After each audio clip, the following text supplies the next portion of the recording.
I don't think I don't know where I belong in the music industry. Gue nggak tahu. Why? Because you weren't, you felt unappreciated atau kayak was it numbers wise atau?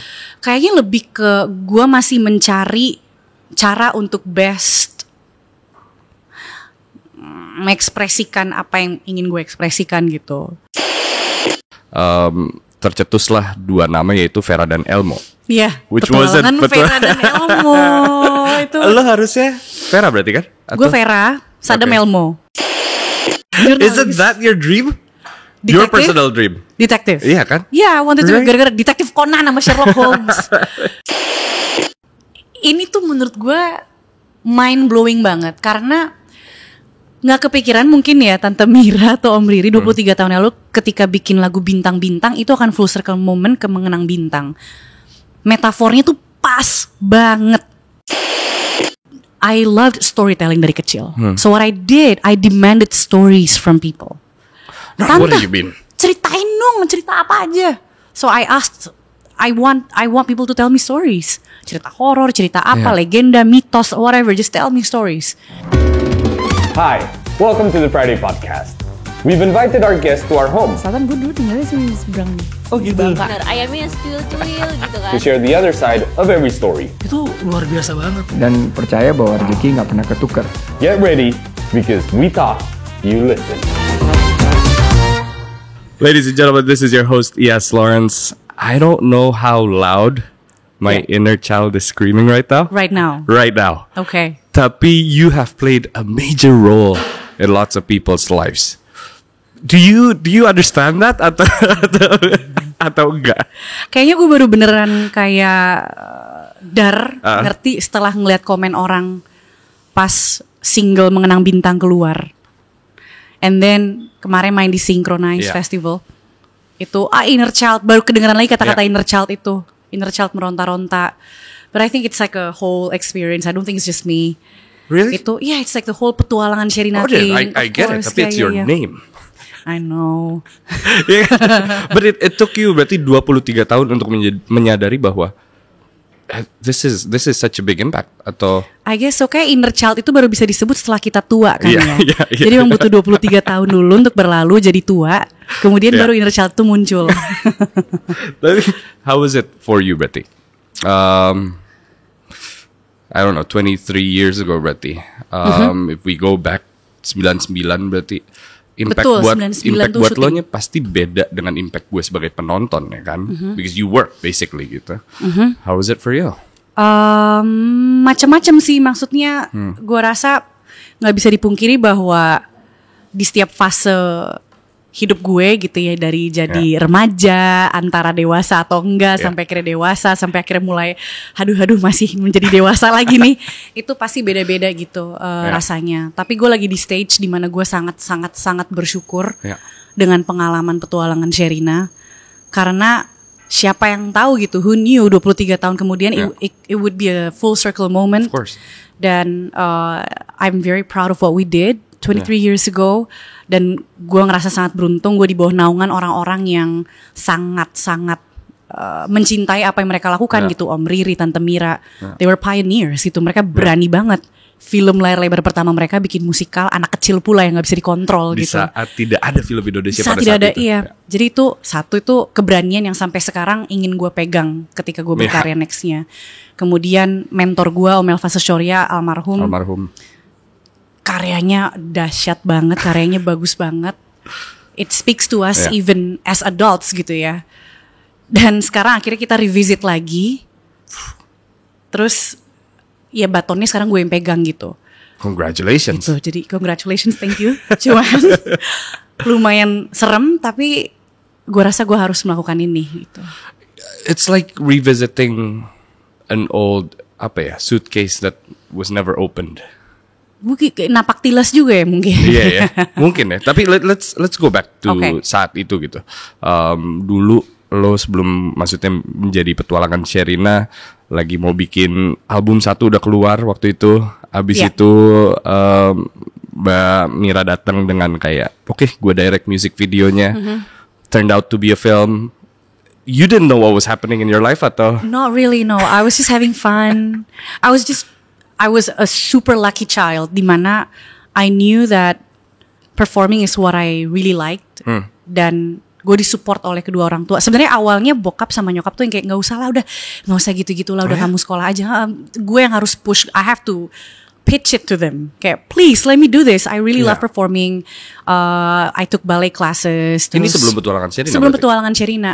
Which was 7, 8. Wow. Gue seneng nyanyi, gue seneng ada acara keluarga tanpa diminta gue perform. Sampai akhirnya ya udah Om Elva Seshoria mempunyai lagu-lagu.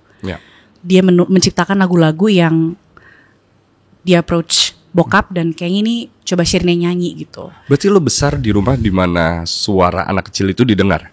Yeah. Wow. Yeah. Very lucky. Very lucky. Very lucky. I guess that's the first step of being lucky in your life mungkin deh. Dari sekian banyak. Very privileged in that way. Dan difasilitasi gitu. Iya. Dan setelah itu akhirnya wah kayaknya pada if gue belum lahir mungkin, cuman katanya tahun 90-an awal bahwa film Indonesia lagi buruk-buruknya gitu. Orang-orang lagi mau nonton film luar terus. Tercetuslah dua nama yaitu Vera dan Elmo. Iya, petualangan Vera dan Elmo itu. Lo harusnya Vera berarti kan? Gue Vera, Sadam Elmo. What happened? I don't really know. Jadi dari Vera ke Sherina, cuman kayaknya kalau nggak salah aku dengar Tante Mira pas selama promo ini dia cerita karena waktu itu Cica Kuswoyo ada petualangan, bukan petualangan, sorry, filmnya tuh named after them. Dan waktu itu aku juga udah ada album anak-anak Andaiku Besar Nanti yang di mana ada namanya Sherina. So to avoid confusion, akhirnya ya udah let's go with Sherina gitu. And the other kid. Iya. Kenapa dia? Lucu banget ya skripnya. Kenapa dia? Gak paham. Kenapa gak Derby gitu? Jadi namanya Derby itu panjang, Martua Rumero Derby Nainggolan. Kemudian pas film cocoknya ini pemain bola mungkin. kayaknya gitu. Pas film ini keluar akhirnya Tante Mira ke Tante Nita, mamanya Derby sama Om Igor, papanya Derby, boleh nggak kita bikinin stage name gitu. Dan akhirnya Derby Romero asal muasalnya dari situ. Wow. Gitu. Apa ya? Gue zaman dulu ketika nonton itu. Ya. Aku sambil minum apa ya? Silakan dong. Gue tuh nggak mikirin di balik layar karena apa yang gue lihat di otak gue adalah nyata. Oke. Mungkin karena ya kita adalah anak-anak yang melihat gitu. Kayak I thought this was real. I thought that was your life gitu. Makanya kebawa lah sampai pikiran orang bahwa Sherina tuh seperti ini. Apalagi namanya Petualangan Sherina gitu. Yeah. Menjadi diri lo yang ada di film itu di umur 9 tahun. Was it tough? Was it rough? Karena setahu gue pas syutingnya nih. Enggak, pas setelah mungkin. Setelahnya, aftermath-nya. Iya. Katanya di sekolah lo dikerubunin apa segala macam. Ada pros and cons-nya. Ada tough-nya pastinya. Cuman I get to do what I like to do, which is performing, nyanyi, bermusik. Terus setelah itu berapa kali sama Oma DMS, ikut dengan orkestranya Oma DMS, nyanyi dikelilingi oleh musik yang indah banget. It shaped me as a musician sampai hari ini. But yeah, of course ada. I can never, gue gak tahu kalau misalnya kayak mengcompare 100% pasti beda lah childhood gue dengan childhood anak-anak lainnya gitu. I had to deal with, I don't like the word fame dari kecil. Why are you squinting? Kayak fame kayak hello gue famous, gue gak suka. Tapi 250.000 jiwa gitu nonton lo dalam 2 minggu. Iya sih, I'm very grateful for that. Cuman apa ya pasti ada momen dimana ya as a kid all you wanna do is have fun. I was introduced to the idea of being responsible quite early, and maybe that's good, I don't know gitu ya. Cuman dari awal kayak misalkan Share kamu harus jaga suara ya, soalnya kamu ada komitmen untuk nyanyi. Dan biasanya kalau misalnya ada gig nyanyi itu beneran dipilih banget sama nyokap yang ada benefitnya buat gue. Apakah misalkan sama orkestra, something that's beneficial for me. Jadi ada proses belajarnya. Cuman ya early on gitu, Share kamu gak bisa terlalu baik teriak-teriak ya main sama temen-temen, suaranya serak loh. Ntar masa nyanyinya jadi suaranya serak itu. Jadi being responsible tuh udah diajarin gitu. Terus mungkin juga privacy itu sesuatu yang gue pelajari dari kecil bahwa kayaknya makin kesini gue makin introvert orangnya. Ternyata itu adalah momen dimana Sherina yang extroverted as a child tumbuh menjadi Sherina yang introvert sekarang gitu. Mungkin ya karena I guess karena the attention I got waktu masih kecil membuat gue jadi lebih, I don't know, ya gitu deh. Calm. Macam-macam ya, mungkin positifnya itu. Atau mungkin malah kayak lebih kayak I'll keep it to myself gitu. Mungkin karena dari kecil udah mulai suka ada pertanyaan-pertanyaan yang prying to my private life. Jadi akhirnya ternyata I learn early on untuk selalu kayak menimang-nimang mana yang punya gue, yang gue treasure privately. Is that the reason why jarang sekali ada interview dengan Sherry? Kalau itu mungkin lebih gue nggak tahu mau ngomongin apa. Kalau sekarang kayak kita punya topik nih ya. Kalau sekarang ada. Kita ada topik. I think people have always been interested about your life gitu. Karena here's the thing, I think your life is different to most of other people's life. I mean, as a kid, you were everybody knew you gitu. We had posters of you, which was very weird. Lucu banget, ya kan? Kayak it's that yang kita selalu berpikir bahwa hidup dia tuh seperti itu nggak sih? Apakah dia kabur dari 2 maling yang nyariin dia gitu, 3 maling yang kayak, it's always a question yang kayak how was it? And we never really knew the answer until sekarang lo muncul di media lagi gitu, ngobrol sama orang-orang gitu. So I think that's the interesting part. Tapi at that phase gitu, lo tahu apa yang lo lakuin atau was it all just having fun gitu? I was just having fun. Tapi ketika memang namanya responsibility itu adalah nggak funnya. When it felt like a chore, ya ada lah.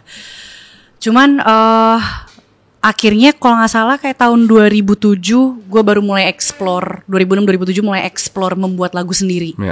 Yang dimana tadi gue menyanyikan karya-karya Om Elva atau maestro lainnya gitu ya. Akhirnya gue actually my mom knew that I have it in me. Kayak kamu bisa sebenarnya nulis lagu, coba ayo tulis gitu. And then I started expressing myself through my music. Walaupun choppy perjalanannya, and I was exploring different styles, but itu semua gue butuhkan sih untuk sampai sekarang sih akhirnya. Dan journey-nya nggak lurus gitu. I think at some point juga sempet I don't really know what I wanted to do gitu. Kayak sempet ada I tried out being in the music industry dari 2000 sampai 2000 berapa ya? 2013 kalau nggak salah terakhir tuh. Album Tuna tuh album ketiga. At that point gue udah yang kayak I don't know where I belong in the music industry. Gue nggak tahu. Why? Because you weren't. Apa? You felt unappreciated atau kayak was it numbers wise atau? Kayaknya lebih ke gue masih mencari cara untuk best mengekspresikan apa yang ingin gue ekspresikan gitu. Dan akhirnya kejawabnya tuh baru-baru ini gitu. Beneran baru-baru ini 2019 lah baru kejawab gitu. I have so many stories in my head. And one day gue pengen banget cerita-cerita itu keluar. I'm a big fan of One Piece. I'm a big fan of manga. Kayak beneran cerita-cerita mereka tuh out of the box banget. And I love the world building. I love creating characters. Dari kecil gue seneng gambar. Dari gambar karakter, kemudian akhirnya jadi musik yang gue bikin buat karakternya. Udah gitu dari musik itu akhirnya tercipta cerita lagi. So it's always like music and something else gitu. It wasn't just music. So what was it that finally answered your questions? I think gue sempet nyoba ke Australia. Tapi again, I'm very privileged karena I had the financial means to explore these different avenues. Gue ke Sydney belajar neuroscience because I thought I just wanted something challenging gitu yang I love Look, I mean, as if what you're doing is not challenging enough. It must be neuroscience. I think gini kali, kayak I love the process of creating music. I love being in the studio. Tapi when it comes to like nyanyiin lagunya, the promotion part, yang kayak gue nyanyiin lagunya berulang-ulang kali, gue agak kayak dead inside gitu. Jujur, I'm not a big fan of. Lucunya udah nggak terlalu suka performing lagi gitu. Terus I wanted something yang intellectually stimulating terus menerus. So I thought, maybe I love science. I love the idea of science. I love what it stands for. I love the apa ya, kayak lo bertanya terus. Itu soal doubt dan keraguan. It's not about answers, about asking the questions. So I love the whole philosophical aspect of science gitu. Being so skeptical and everything. Being skeptical. Jadi ya udah gue kayak maybe it was like a hot thing waktu itu neuroscience karena you want to explore the universe, the brain is actually really interesting, so many mysterious stuff there. Jadi gue mau belajar itu. Tapi as I was going through my classes, bukannya gue fokus pada belajarnya, gue fokus pada whenever I learn a new thing, I romanticize it and then I create a story out of it. Kayak, can we coba deh kalau misalnya ternyata otak tuh begini-begini, kayak ada karakter ini. So I always create stories out of everything gitu. And then I just had to accept reality bahwa kayaknya gue emang seneng storytelling gitu. Dan ya udah I let it go. Terus gue I didn't finish. I went to Japan. I went to Japan. Terus gue belajar bahasa. Gue ngerasa kayak oke, gue butuh dikompres. I really mau explore aja. It's a blue sky. Gue ke Jepang. That was a long time in Japan. 2 years, 3 years? 2.5 years. Belajar bahasa Jepang. Terus belajar animasi. I love animation. I love Studio Ghibli. And congratulations. Thank you. Jackpot. Gitu. I was in Bangkok kayak I think last week. Terus gue ke Studio Ghibli yang dia lagi ada pameran. Oke. And that for me was already exciting. Tapi for you to be a part of it, so congratulations. Itu gila banget sih. Itu emang ya dream come true. Itu aneh. Itu aneh. Masih surreal buat gue. But yes. Anyway, Ya gue ke Jepang. Gue belajar animasi. Terus sambil belajar animasi, gue jadi belajar. Maksudnya gue belajar gambar karakter. Gue belajar facial expression karakter. Dan gue belajar acting as a writer gitu ya. Ketika lo nulis script, you gotta understand the principles of acting juga gitu. Dan gue jadi baca Stanislavski, jadi baca Robert McKee soal scriptwriting, and then hey, this is probably what I needed, kayak just tell stories. Udah gitu dapet tawaran untuk main di Wiro Sableng sama Mbak Lala waktu itu. Jadi akhirnya yaudah deh, gue mau hands on deh, gue mau bener-bener belajar. Maksudnya gue pokoknya terbuka dengan apapun bentuk storytelling. It could be manga, bisa animation, bisa movies, bisa series, bisa buku, pokoknya apapun yang tell stories, di mana gue bisa menyumbangkan apapun yang gue punya. Misalkan gue dibutuhkan secara musik atau acting or whatever, I'm in gitu. Jadi waktu itu Wiro, gue ikutan, gue belajar ya kayak big production kayak gimana sih gitu. And then I started having ideas juga for my own production, and then I fell in love again with musicals. Jadi sebelum Petualang Sherina sebenarnya lagi ada project musikal yang gue garap gitu. Already have the songs, udah ada skripnya. Cuman we decided to go with Petualangan Sherina 2 first, and then I'll be doing that next, hopefully. Dan I fell in love with Hamilton. Waktu itu gue ke New York, and then that's when I realized, gila ya, kayak gue selama ini kayak berusaha untuk mencari avenue lain, but actually ya udah hati gue di seni. All along. Seni gitu dan storytelling dan. It's unique bahwa you don't know what you got until you're so far away from it. Kayaknya gitu ya. Mungkin. Dan yang kayak, I mean, it's always been there. Musical. I mean, you sang since God knows when, 7 gitu yang kayak. Tapi mungkin gini kali ya, yang membuat gue menyadari bahwa kalau misalnya saat ini at least, kalau misalnya gue harus balik lagi ke music industry dan gue bikin album. Pada saat lo fase itu single, tuh. Saat ini bikin single lagi as yourself.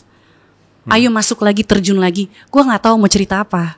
I would rather bikin cerita, and then if I have to sing, I sing as a character gitu, or ada ceritanya gitu, ada visualnya. You don't feel like you have stories to tell? I don't. Really? I don't know what to share. No. I mean, you spent your time in Australia, you spent your time in Japan. Yeah. Mungkin ada ada ini kayak dindingnya kali. I don't know, maybe this is like therapy, man. Yeah. I'm so sorry. Kayak ada dindingnya yang kayak share cerita tentang diri lo, nggak ada. Gue nggak tahu mau cerita apa. And I feel like that's a bit limiting, constricting for me. I mean, it must be. Props to artists out there yang bisa express themselves. Gue ngerasa if I express myself as myself, itu agak constricting aja gitu. I'd rather make. But again, it's your rights anyway, kan? As an artist, it's for you to say, I'll step back from my own stories and create it, gitu. So, kayaknya how gitu. do you create stories then? Which is much more difficult than telling your own. I love creating stories. I have so many stories in my head. Dari kecil gue dengerin film scoring gitu. Dari kecil I love. Jadi kalau gue misalnya ada game sih tebak lirik nih, waduh. Gue jarang banget dengerin lirik. Kadang gue suka dengerin lagu-lagu Irish, Scottish yang gue nggak ngerti Gaelic. Tapi itu bisa ngebawa gue ke sebuah cerita, whatever the bagpipes and all that gitu, kayak bisa ngebawa gue ke sebuah dunia lain yang pengen gue build, udah gitu pengen gue. I'm not a therapist. Okay. But I'm gonna ask you something. All right. Is this because I create stories in my head as a kid. Yeah. I mean, I no longer do that. I try not to. Tapi Why? mostly Gue balik. well, you're trying to be therapist now. I think back then was because I didn't have lots of friends to hang out with. Okay. You know what I mean? Kayak I spent lots of time alone, and all these toys I would create ideas of this flying there. And then this would That's fight so much with fun. that. It is so much fun gitu. Cuman maybe that was the reason why I was doing it. But for you had tons of activities as a kid. So that's irrelevant to why you're creating stories. Gue ngerasa kayak apapun yang gue lakukan tuh ngebantu untuk fuel cerita-cerita gue gitu. Whenever I travel, it's like a sponge gitu. I mean like ada momen dimana lo keluarin semuanya sampai abis gitu. Dengan misalnya petualangan Sherina gitu. I give everything I have. But then ketika gue harus jadi sponge lagi, I have to absorb again. Dan ketika absorb, I just accept everything, dan aktivitas segala macam justru kayak ngebantu gue untuk pada akhirnya inspirasi cerita gue gitu. Yeah. I guess so. Dan what did you miss though from I guess being away? Can I say quite a while? Mm-hmm. Yeah, nggak sih? You were in Australia and then Japan, and then you had to go back for Wiro Sableng gitu, yang tiba-tiba syuting lagi gitu. But was there any aspect of I wish if I? Enggak sih. No? I loved it. Can't wait to go back to it. But once this promo is done. tapi masalahnya gue ada cerita-cerita yang pengen gue ceritain, so I gotta do that. And maybe nanti ketika itu gue depleted lagi, and then I probably let's not think of that first. Okay, so tapi dulu you didn't have the voice to create what you wanted to do because you were so young gitu. Yeah. Now petualangan Sherina kedua gitu. Not only that lo menjadi Sherina kembali, tanda kutip, you're actually writing, you're creating the music, producing it, composing it. Composing everything. Must be a huge ass playground, no? Huge ass playground, and pelajaran terbesar adalah managing the schedule. Well, I saw you in on the bed yang menggunakan. Oh iya, yang diuap. Aduh, sorry banget, gue bukannya mengglorify kerja sakit-sakit ya, but itu emang kepepet. No, but that was a face yang gue rasa bahwa gila, segitunya kah lo mau hands on? Atau emang tawarannya dari awal adalah lo emang harus hands on? Emang harus gue yang hands on. Harus gitu. Karena music director, jadi I have to be there untuk ngecek semuanya gitu. But if there's something I can't do, I delegate definitely. Cuman ya itu beneran udah kepepet, gue harus ada, nggak mungkin gue nggak ada. Karena udah beberapa gue sacrifice, kayak sebelumnya kalau nggak salah gue mesti supervise harpa atau apa, gue nggak bisa ikut karena I don't wanna be spreading the virus. Udah di rumah aja gitu. Ya mungkin peran lo dulu adalah Elva Cesoria gitu, yang who passed away in 2011 I think. Rest in peace. Dan peran itu kan bukan sesuatu yang mudah ya. Maksudnya apalagi kalau misalnya referensinya adalah petualangan Sherina pertama gitu, dengan lagu-lagunya. You could feel it with just hearing the intro gitu. Dan sekarang bisa dibilang obor itu dikasih ke lo gitu. How was that for you? Sebenarnya gue udah cukup pede dengan mengerjakan musik untuk sebuah musikal. Making the musical numbers. Karena sebelum petualangan Sherina 2 ini memang gue lagi menggarap project musikal yang tadi gue sempat mention. Gue udah bikin beberapa lagunya. I think I have what it takes untuk bikin itu. Tapi ketika petualangan Sherina, Tante Mira, dan Om Riri membuat keputusan gue untuk menjadi music directornya, even ketika sebelum ada ide petualangan Sherina 2, they were planning on doing a reboot before that. Yes, yeah. And then they wanted me to handle the music, and then akhirnya di petualangan Sherina 2 title itu nyangkut nih, si music director itu. Of course ada kayak semacam, okay, this is a different game now, karena this is not a brand new project di mana it's kanvas putih, gue bisa nggak ada expectation gitu. Kalau ini ada expectation, even I give my expectation to myself. I'm the harshest critic ke diri gue sendiri. Jadi pertama itu of course, tapi once there's a deadline, once there's a deadline and then you just gotta do it, ya just gotta do your best and trust yourself and bikin terus kayak ya air keruh, lo keruh dulu gitu, tapi lo nyalain terus sampai jernih. Dan ada satu poin di mana, especially pas udah mulai masuk fase film scoring. Film scoring itu timelinenya nggak panjang gitu. Dan itu gue udah lumayan secara kreatif udah mulai depleted tuh karena udah mengalami udah banyak fase kan, udah yeah. paling akhir banget nih kayak yang lain rap tapi ini masih harus bikin lagi dari awal sesuatu. Tapi I ended up surprising myself karena under pressure you could do it. Ternyata bisa gitu, bisa dan nggak ada waktu to question, you just have to do it. Dan where do you begin though? Where do I begin? Like the story was there kan? Yeah. Obviously the story was there, and then you just had a paper and a pen atau pas film scoring nih aku. Yeah, for film scoring terus making the music. Nah, gue tuh sangat terbantu oleh semua proses ini karena kayak misalkan gini, when I was involved with the story development team. Jadi dari awal gue udah tahu semua perubahan Sherina dan Sadam tuh kayak gimana. Kita ada 20 draft. Kita godok terus. Jadi gue udah mengikuti semua perubahan itu dan 20 draft naskah itu tandeman dengan gue bikin musiknya. Jadi untuk bikin musiknya gue harus mengerti Sherina state of mind-nya kayak gimana, Sadam kayak gimana. Basically all the characters I have to understand. Dan gue udah mulai mengexercise untuk membuat musik secara visual. Kayak misalkan, ini kira-kira kayaknya plotting musiknya di sini deh, spotting untuk musical number ya, di bagian halaman 64 gitu misalkan. Terus 64 ini eksterior atau interior, itu udah ngasih warna gitu. Interior gitu, misalnya malam, lagi kenapa nih Sherina feelingnya, itu udah ngasih gue banyak building block untuk akhirnya gue menciptakan sesuatu. So it's not like blank canvas. Dan gue dibantu lagi dengan building block, yaitu the previous songs from Petualangan Sherina 1 yang sangat indah, yang gue pengen ada continuation dan ada benang merah. Jadi itu udah ngebantu untuk nge-shape kira-kira mau vibe-nya kayak gimana. And then abis ngerjain musik dan naskahnya, gue masuk ke acting.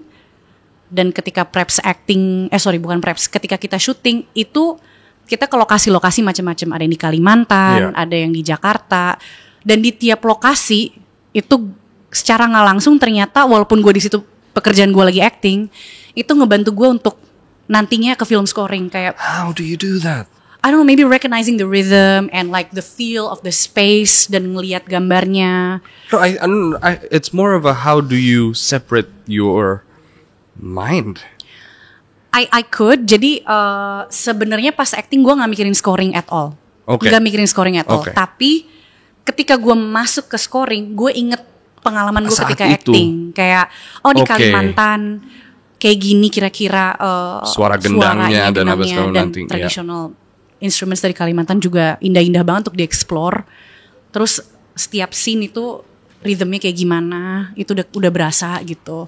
Jadi semua previous experience walaupun itu job desk-nya beda-beda ternyata ngebantu gue terus menerus sebagai aktor pun ketika gue ngerjain musik ngebantu gue untuk mendalami perannya Sherina. Berarti ini kan dari awal, maksudnya lo udah tahu bahwa peran lo adalah ini di film ini, ya kan? Lo dari awal udah tahu itu. Dan ketika reading terus ngelihat, misal balik lagi halaman 4 lo menjadi Sherina, lo lagi baca adegan ini, lo membelah kayak ini gue lagi acting terus kayak ini bisa lagi lagu di sini, kayak gitu.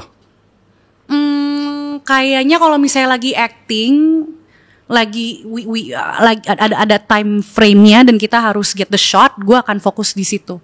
Cuman setelahnya ketika cut, terus gue berapa saat kemudian gue akhirnya explore film score-nya, gue inget emosi-emosi itu gitu. Balik lagi yang kayak hands-on gitu. Ya. And I think it's really helpful, banyak kan film composer yang mereka ikut ketika lagi syuting untuk malah bisa dibilang you're lucky enough, you're the one. Exactly, that's what I feel gitu. Jadi justru kayak memang capek, tapi ngebantu banget untuk semuanya jadi satu warna gitu.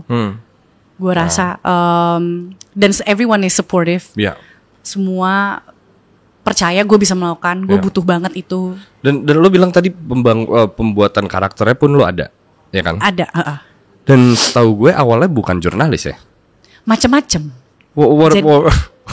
Kita explore berbagai macam. Ketika story development, the first thing that we had to decide on is Saddam itu ngapain, Sherina itu ngapain, karena itu ngebantu banget untuk nanti kita bikin konflik, untuk nanti kita explore personality-nya. Dan we did have a couple of ideas masing-masing. Jadi tim story development tuh ada Tante Mira, Om Riri, Virania, my sister.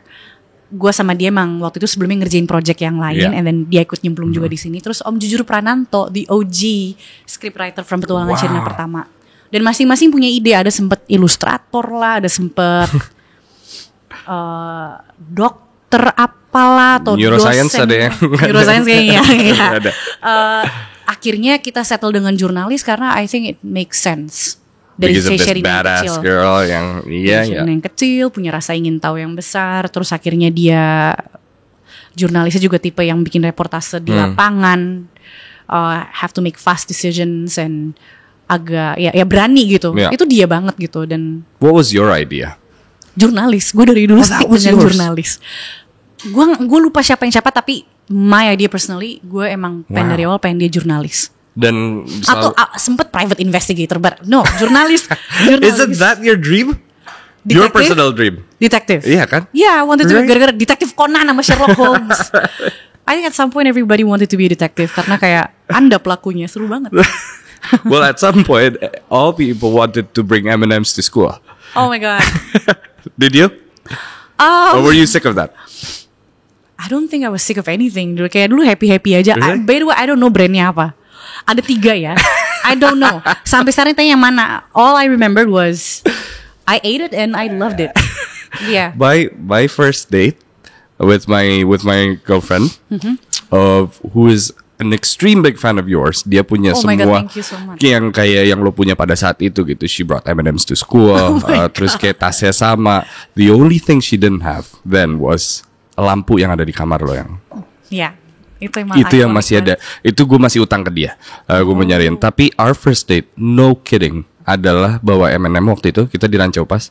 Terus lagi di Rancau Pas, terus ada rusa gitu. Terus kayak, should we feed or they're gonna die? No, they're gonna die. They're definitely gonna die. This is very romantic, tapi somebody's gonna die. Jadi we didn't do that, tapi we had M&Ms. But that was apa ya? Hal-hal seperti itu yang for us it's very nostalgic. To watch someone we don't know playing a role that is so impactful gitu. But again, mungkin buat lo it was a totally different story. So going back to then, yang pada saat itu adalah lo bekerja, apakah mempermudah untuk lo membuat karakter-karakter yang lebih make sense buat lo, atau you had to listen from your probably people that watched it 20 years ago? Interesting. Kayaknya karena emang kita dari sisi kreator gitu ya. Jadi ya itu lumayan kayak teka-teki juga sih. Cuma pada akhirnya gue rasa research is needed untuk karena of course we're making this movie for people, tapi ya we can't expect everyone to love it, atau maksudnya semua pasti mempunyai apa ya, mementonya masing-masing gitu. Dan ada lah momen-momen di mana I'm sure Tante Mira juga melakukan riset gitu. Kira-kira apa sih yang dinantikan, apa sih yang ingin dilihat. Cuman ujung-ujungnya kalau aku apalagi ketika bikin musik, I just have to do it gitu. Otherwise ngedit terus di kepala. Nanti ngedit gak jadi-jadi gitu. Kayak aduh nanti gimana ya kalau kubu A begini, kubu B begini. Just have to do it gitu. And trust bahwa pengalaman kita 23 tahun yang lalu dan bagaimana kita melihat karakter itu. Dan I trust Tante Mira dan Om Riri gitu, because mereka secara tanpa mereka sadari gitu, mereka membuat tren-tren ini gitu. With the chocolate and with the plaster itu, I don't think it was intentional gitu. Otherwise it wouldn't be. Do you think so? No, I think you know what? I always thought it was intentional karena they were both from advertising. Yes, tapi waktu itu kalau nggak salah mereka pernah ngomong soal sponsorship atau apa, mereka tuh nggak ngerti juga gitu loh. Kayak they genuinely mempunyai, even yang soal maksudnya kewajiban sponsor. What? Yang soal Canopus Capella Vega itu juga kayak, Tante Mira suka astronomi, buka-buka buku, this sounds nice, Canopus Capella Vega. Jadi kayak aku rasa, apalagi sebagai nanti acting gitu ya, dan menghidupkan dialog-dialog itu emang harus organik aja sih ya. And ya mudah-mudahan itu nyangkut gitu. Tapi sesuatu yang dulu mungkin nggak di plan gitu, menjadi sebuah tren. ada kewajiban buat lo dalam diri lo nggak untuk kayak gimana caranya kita bawa orang untuk balik ke masa itu gitu? Oh, definitely ada keinginan itu. Gue pengen even di musiknya gitu. Gue pengen ada benang merahnya. Gue pengen itu bisa membuat orang recall perasaan mereka ketika nonton 23 tahun yang lalu gitu. Ada intentional apa ya? Ada lah gitu. Ada ya. Tapi memang harus ada yang baru juga gitu. So it's like a balance of course. Dan gue mungkin salah satu yang gue sadari adalah Bosya. I mean, gue ngobrol sama siapa ya, Bang Joko, kalau salah Bang Joko Anwar, dia bilang how painful and difficult it was to get Bosya. Oh yeah. And I heard that sesusah itu juga untuk lo dapetin Bosya kembali gitu. Yeah, which I totally understand. Iya kan, karena itu adalah kepentingannya utamanya adalah untuk belajar, pendidikan gitu. It's a heritage. Of course. Site. And it was a pain for you to get it sampai akhirnya H-3 katanya baru bisa syuting. Jadi mungkin channelnya kali ya awalnya kayak mencari-cari siapa yang bisa dihubungi, and at the same time juga kita lagi lumayan horror schedule-nya ngurusin yang lain. Jadi gue di saat yang sama gue lagi mixing, which is baru kelar sehari sebelum Synchronize, mixing albumnya.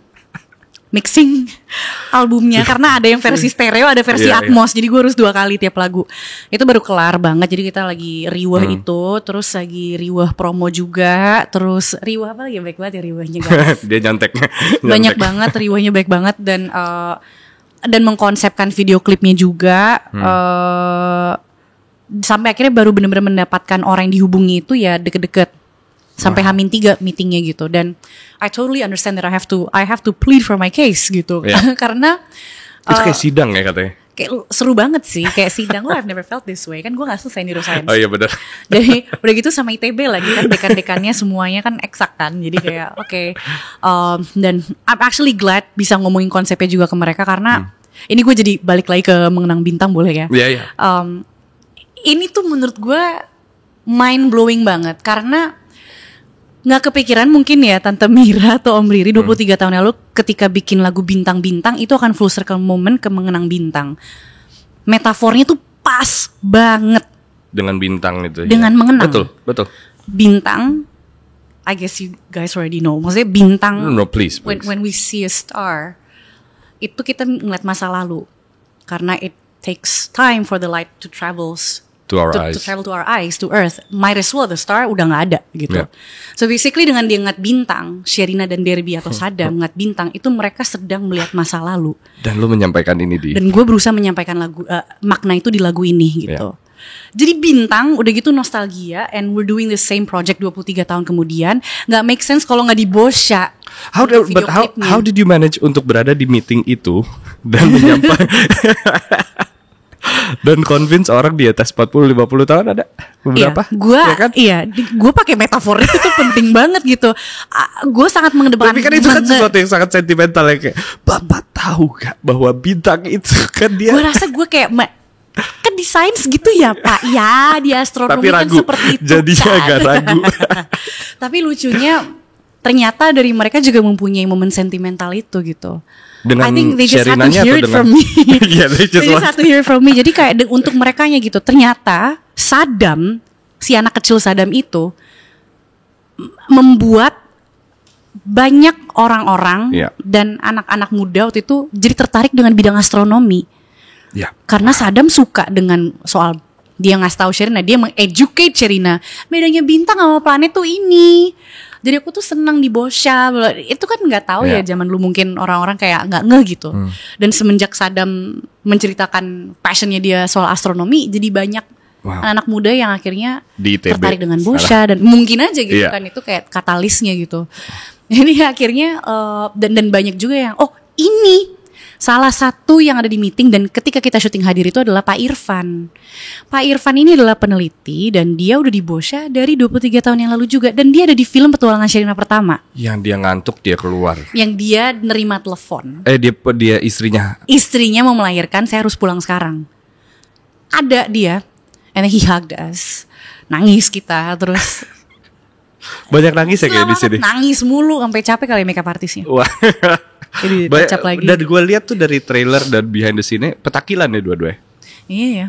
Enggak, maksud gue kalau 23 tahun lalu make sense. Ya, kayaknya inner child kita nih Balik lagi. Inner child kita nih keluar kalau kita lagi bareng nih berdua. Selalu gitu, karena ya gue sama Derby tuh 23 tahun ini kita gak pernah stop temenan. Dan kita selalu make sure kalau misalnya lagi bisa ketemu, kita ketemu. Dan selalu fun gitu momennya. Jadi mungkin sifat kanak-kanaknya tuh keluar lagi gitu. Apalagi dibawa ke Bosya. Iya betul. Dan kalau misalnya kita lihat dari Tante Mira dan juga Om Riri gitu, peran mereka ke kalian, treatment mereka, how was that? Perbedaannya gimana dan This is really interesting. Kayak 23 tahun yang lalu Tante Mira sama Om Riri kapok sama gue sama Derby. Kenapa? Karena gue aja kesel banget kalau gue ketemu gue dulu. Kenapa? Kalau lo lihat behind the scene aja. Ya jadi anak kecil aja sih, dan setengahnya ada sih. Dan I loved storytelling dari kecil. So what I did, I demanded stories from people. Tante, what have you been? Ceritain dong, cerita apa aja. So I asked, I want people to tell me stories. Cerita horor, cerita apa, legenda, mitos, whatever. Just tell me stories. Dan Tante Mira harus bersabar gitu kayak. Jadi ya dari yang ada ceritanya pengarang on the spot. Sampai kira one day dia beliin gue buku dongeng-dongeng dari mancanegara. Biar dia bisa bacain buat lo. Atau lo baca sendiri? Gue baca sendiri. Itu Tante Mira. Om Riri selalu mempunyai keahlian menghandle anak-anak karena dia banyak project dengan anak-anak setelah itu. Kayak itu challenging buat Om Riri gitu. Wow. Kayak challenging as in tantangan ya buat dia gitu. Dan kalau sekarang ya tetap ya manggilnya Om Tante. Itu udah nggak bisa hilang tuh. Cuman aku seneng banget karena ya sekarang dewasa gitu ya. Gue jadi lebih mengerti. Oh ternyata ini dikerjakan gitu. Jadi kita bisa diskusi kreatif. I mean, in my case dari story development gitu, we were building something together instead of gue mengikuti gitu pas masih kecil. Oh disuruh ini gitu. Lala main ini kita ikut mendesain bareng. Gue dipercaya. Opini gue dipercaya untuk menjadi bagian dari story, dan ketika musik juga, udah lu aja yang handle gitu. Lirik kita kerjain bareng. Was it an email? Was it a phone call? Pas lo dikasih tahu soal music director, sequel ataupun music director. Jadi, nah ini balik lagi nih ke soal film musikal yang gue garap sama kakak gue. Gue waktu itu pengen ngobrol sama Tante Mira soal itu, because I know Tante Mira udah menghandle banyak musikal dari film Petualangan Sirna, kemudian Laskar Pelangi. Jadi pengen ngobrol sama Tante Mira gitu soal project kita. At the same time Tante Mira juga pengen ketemuan, ngomongin ribut itu. And then we met in a cafe near their office.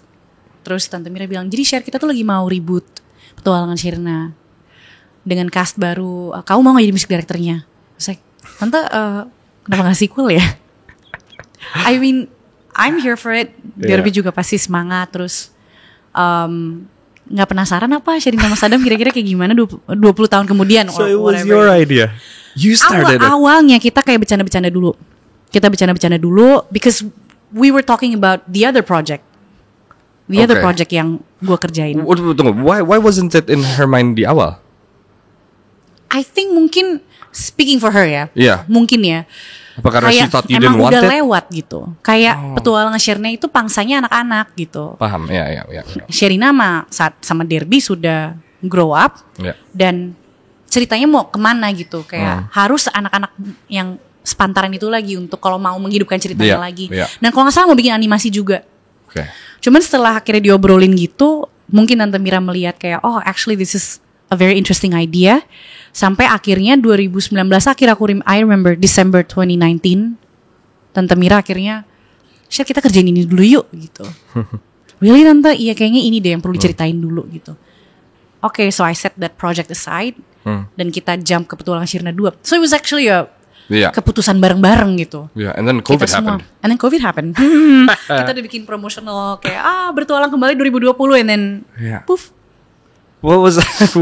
Was that a pause yang kayak, atau was it actually you press play tapi dari rumah masing-masing? We were just hoping kita bisa syuting.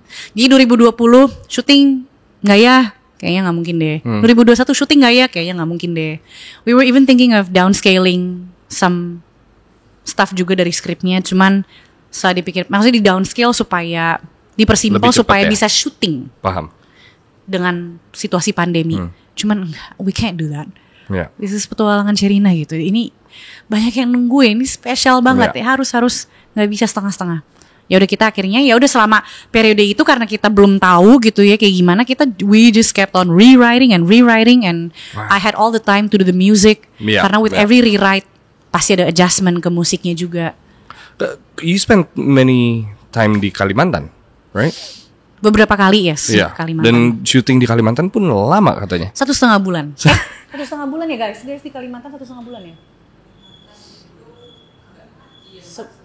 Sebulanan 1,5 bulan ya. Dan katanya there was a bond created between somebody and you yang that was yang sangat perpisahannya katanya sangat mengaruhkan gitu. Alpha. Lucu banget itu anak. Oke. Jadi ada aja anak itu kalau misalnya kita lagi syuting awalnya di mana gitu main sama one of the crews gitu, akhirnya jadi ngobrol-ngobrol sama kita, Alpha lagi ngapain hari ini? Sekolah ya, gak boleh bolos. Kok udah pulang aja balik sekolah lagi gitu. Sampai akhirnya tuh anak mulai ngantri sarapan juga gitu bareng catering, kocak mulai banget. Ngambil kopi gitu. Terus deh gitu, ya udah pas kita pulang dia kayak sedih, nangis. Was it difficult for you to shoot there karena merasa bahwa ini seperti reuni atau malah kerja gitu?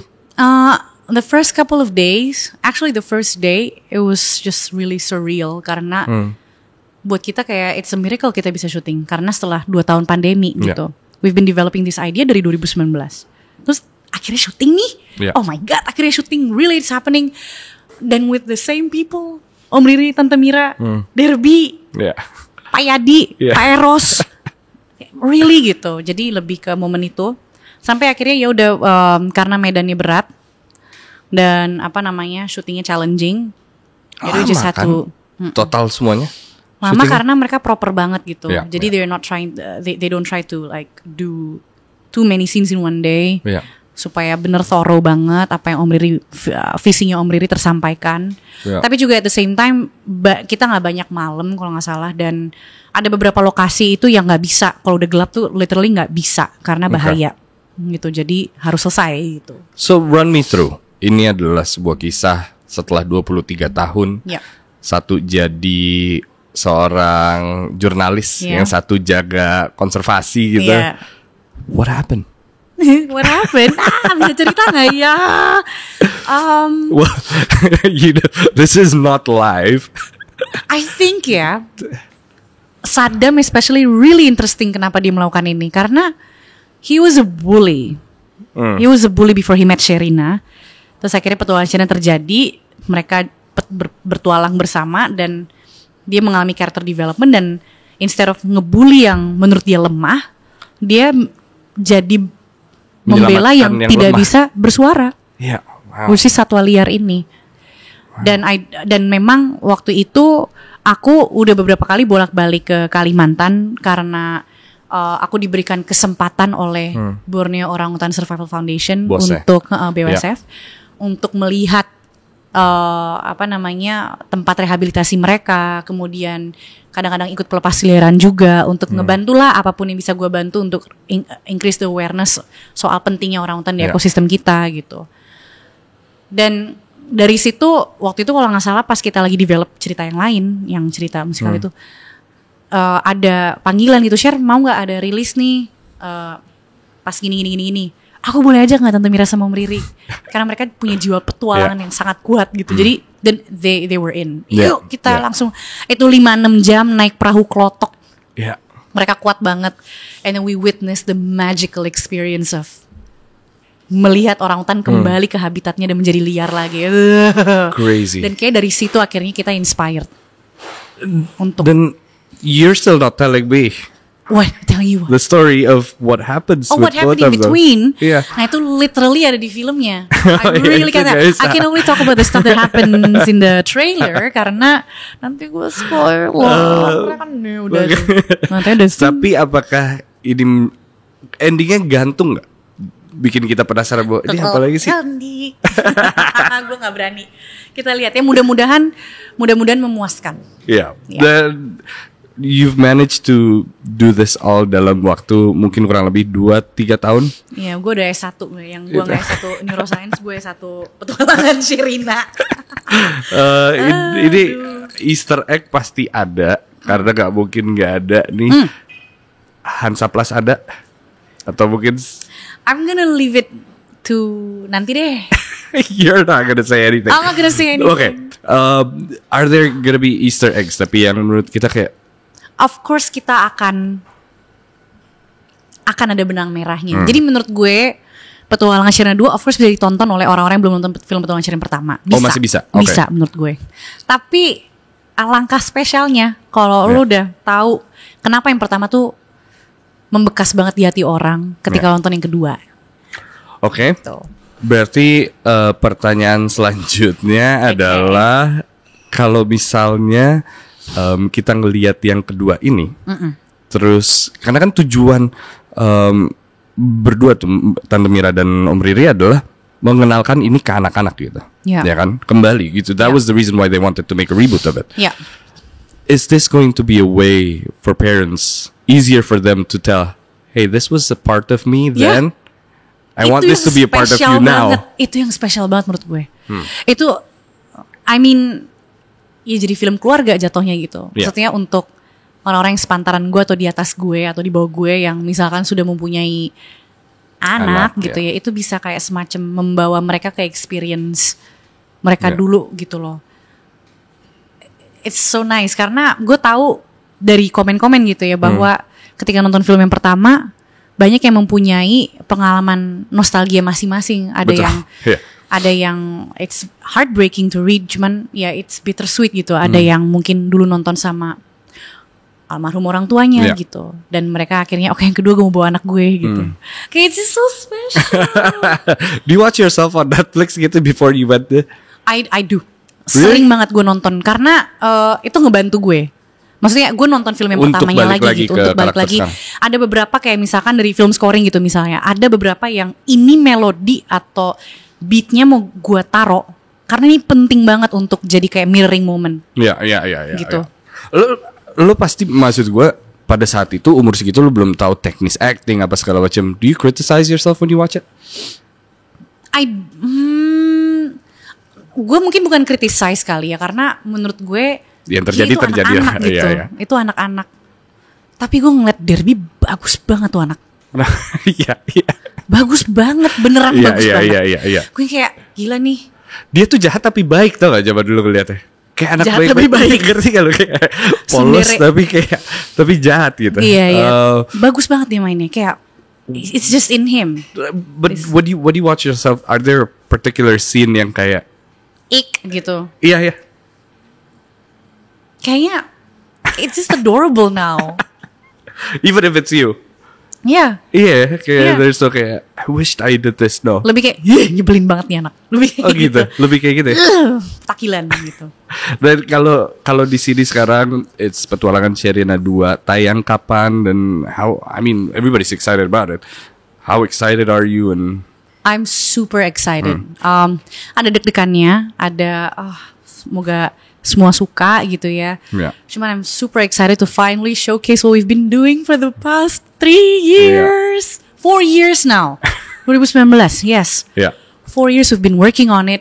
Dan the thing with making movies gitu, atau even being in the music industry, there's a lot of secrecy ya. Of course. It's not the kind of work yang kita bisa, nih I'm gonna walk you through apa yang gue lakuin gitu. There's so much secrecy. Jadi kayak I'm like, I really wanna spoil it. Tapi kayak so I wanna spill it to you guys. Kenapa tuh? When's the big day? The big day 28 September 2023. It's really close. It is. It's crazy. Okay, before we end this podcast, mungkin let's talk about the project that was on hold. Because I think it's unfair for you. Baik utang. Because that is your baby after all. This is my baby. And this is ini perdana my baby. Kan berarti.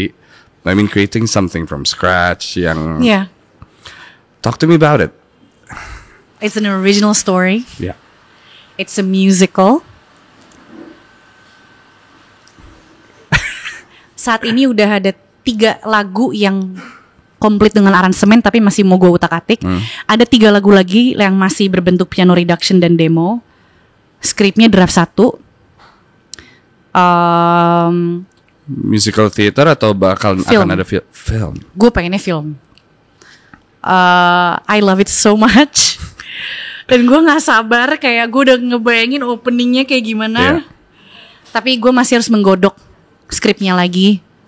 So it's a work in progress. I don't want to push you anything. I'm not gonna ask timeline. Tapi sounds like progress to me. Yeah. Who's a part of it? A part of what, sorry? A part of that. Is it you? It's you, your sister. Terus siapa lagi? Saat ini karena masih menggodok skrip, it's me and my sister. It's you and your Dan sister. kita juga establish PH. So Wow. it's Wow. mudah-mudahan ya, mudahan. Very Sherina excited Munaf, for this good one. luck. Kenapa? Good luck. It's a big year for you, and we can't wait to watch the movie. Both. Yang ya nanti tanggal 28 dan nanti ke depannya. Yeah. Anything else you want to add before we close? Jangan lupa nonton. Oke teman-teman. Nyebelin nggak? Oke teman-teman. Thank you so much for having me here. Of course, pleasure. Love the talk. Gue udah promo berkali-kali kan, jadi kayak Yeah. gue refreshing banget questionsnya, so I really appreciate it. You're welcome. I really love the place juga, love the coffee. Yeah, but anyway, please nonton Petualangan Sherina 2 tanggal 28 September di bioskop kesayanganmu. Terima kasih banyak. Kalau Thank gitu you. say yes, Lawrence. You wanna Saya say anything? Sherina Munaf. And I'll see you guys next week. Bye-bye. Bye.